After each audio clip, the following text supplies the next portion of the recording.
Hello everyone. आज के video में हम लोग कुछ एमसीक्यू को डिस्कस करेंगे। तो देखिए, सबसे पहला क्वेश्चन आपसे पूछा जा रहा है कि सभी साझेदारों के दिवालिया होने पर पूंजी खाते बंद किए जाएंगे। यानी कि कहा जा रहा है कि एक पार्टनरशिप फॉर्म में जितने भी पार्टनर हैं सब इंसॉल्वेंट हो गए हैं, तो उनके कैपिटल अकाउंट को हम लोग किस तरह से बंद करते हैं। तो ऑप्शन ए में है कि वसूली खाते में ले जाकर, यानी कि जो उन पार्टनर का कैपिटल अकाउंट है इसको हम लोग रियलाइजेशन अकाउंट में ले जाकर तब उनका कैपिटल अकाउंट बंद करते हैं। या फिर ऑप्शन बी में कहा जा रहा है, एक मिनट आप लोग रुक जाइएगा। देखिए, ऑप्शन बी में कहा जा रहा है कि पूंजी खाते के शेष परस्पर एक दूसरे के खाते में ट्रांसफ़र करके। या फिर ऑप्शन सी में कहा जा रहा है कि सरकारी खातों में हस्तांतरित करके, यानी कि जो गवर्नमेंट का अकाउंट होता है उसमें ट्रांसफ़र करके। या फिर ऑप्शन डी में कहा जा रहा है कि खाते बंद नहीं किए जाएंगे। तो देखिए, एक पार्टनरशिप फॉर्म में जब सारे पार्टनर अगर इंसॉल्वेंट हो जाते हैं तो हम लोग क्या करते हैं कि पूंजी खाते को बंद करने के लिए जो भी कैपिटल अकाउंट का शेष होता है, यानी कि जो भी कैपिटल अकाउंट का बैलेंस होता है, उनको हम लोग क्या करते हैं कि जितने भी पार्टनर हैं उनको एक दूसरे के खाते में ट्रांसफ़र कर देते हैं और फिर हम लोग कैपिटल अकाउंट को क्लोज कर देते हैं। ठीक है, तो इस तरह से इसका आंसर हो जाएगा ऑप्शन नंबर बी। ठीक है, इसका राइट आंसर है ऑप्शन नंबर बी। उसके बाद नेक्स्ट क्वेश्चन देखिए। इस क्वेश्चन में आपसे पूछा जा रहा है कि फॉर्म के दिवालिया होने की स्थिति में एक जो माइनर पार्टनर है, यानी कि जो अवयस्क साझेदार है, उनकी व्यक्तिगत संपत्तियों का प्रयोग किया जाएगा। ठीक है, अब इस क्वेश्चन में कहा जा रहा है कि एक पार्टनरशिप फॉर्म है, ठीक है, और वह पार्टनरशिप फॉर्म जो है वह इंसॉल्वेंट हो जाती है। तो इस सिचुएशन में फॉर्म में यदि कोई माइनर पार्टनर है, यानी कि वैसा पार्टनर जिनकी आयु 18 साल से कम है, ठीक है, तो ऐसी स्थिति में जो उनके माइनर पार्टनर के, यानी कि अवयस्क साझेदार के जो व्यक्तिगत संपत्ति होगी, तो उनका प्रयोग कैसे किया जाएगा।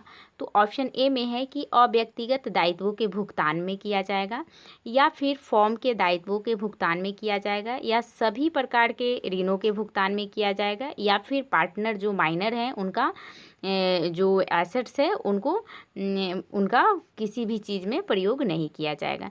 तो देखिए, एक जो पार्टनरशिप फॉर्म होता है, ठीक है, और जब वह पार्टनरशिप फॉर्म इंसॉल्वेंट हो जाती है तो फॉर्म के यदि कोई माइनर पार्टनर है तो उनकी अगर कोई पर्सनल मतलब एसेट्स है तो उनको हम लोग ना तो अव्यक्तिगत दायित्वों के भुगतान में प्रयोग करेंगे, ना ही फॉर्म के दायित्वों के भुगतान में प्रयोग करेंगे, और ना ही ऋणों के भुगतान में प्रयोग करेंगे। ठीक है, यानी कि जो फॉर्म में यदि कोई माइनर पार्टनर होता है तो वह केवल फॉर्म में प्रॉफिट में ही हिस्सा लेता है। ठीक है, तो इस तरह से इसका आंसर हो जाएगा option number B, option number D हो जाएगा। ठीक है, इसका आंसर कि प्रयोग नहीं किया जाएगा। ठीक है, और यहाँ आप लोग यह भी याद रखिएगा कि कोई भी माइनर पार्टनर जो होता है, अगर वह एक पार्टनरशिप फॉर्म में एक पार्टनर के रूप में काम कर रहा है तो वह केवल फॉर्म के प्रॉफिट में ही हिस्सा ले पाएगा।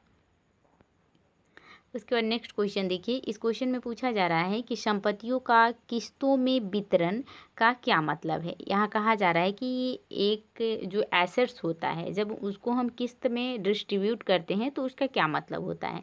ऑप्शन ए है कि पार्टनर के में एक एक संपत्ति को बांटना, या फिर संपत्तियों को धीरे धीरे बेचना, या फिर जो एसेट्स हैं उनको धीरे धीरे विक्रय करना, और फिर धीरे धीरे जो फॉर्म के क्रेडिटर हैं या फिर जो भी पार्टनर हैं फॉर्म के उनको डिस्ट्रीब्यूट करना। या फिर ऑप्शन डी है कि संपत्ति धीरे धीरे पार्टनर में वितरित की जाएगी। तो देखिए, यहाँ संपत्तियों के किस्तों में वितरण का क्या मतलब होता है कि हम लोग क्या करते हैं कि संपत्ति को जब हम इंस्टॉलमेंट में जब हम उसका डिस्ट्रीब्यूशन करते हैं तो क्या करते हैं कि धीरे धीरे हम लोग जो एसेट्स होता है उसको बेचते हैं, और फिर धीरे धीरे हम लोग जो भी फॉर्म के क्रेडिटर हैं और फिर जो भी पार्टनर हैं उनमें डिस्ट्रीब्यूट कर देते हैं एसेट्स को। ठीक है, तो इस तरह से इसका आंसर हो जाएगा ऑप्शन नंबर सी हो जाएगा। ठीक है, उसके बाद चलिए नेक्स्ट क्वेश्चन देखिए। अब देखिए यहाँ पे देखिए, इस क्वेश्चन में कहा जा रहा है कि किस्तों में वितरण का क्रम क्या होगा। यहाँ कहा जा रहा है कि जब हम किस्तों में यानी कि इंस्टॉलमेंट में जब हम डिस्ट्रीब्यूशन करेंगे तो हम लोग किस क्रम में करेंगे। यहाँ पे ऑप्शन 5 दिया हुआ है और इसको आपको सीरियल में बताना है कि सबसे पहले हम लोग जब इंस्टॉलमेंट में डिस्ट्रीब्यूशन करेंगे तो सबसे पहले किसको करेंगे, उसके बाद किसको करेंगे और फिर सबसे लास्ट में किसको करेंगे।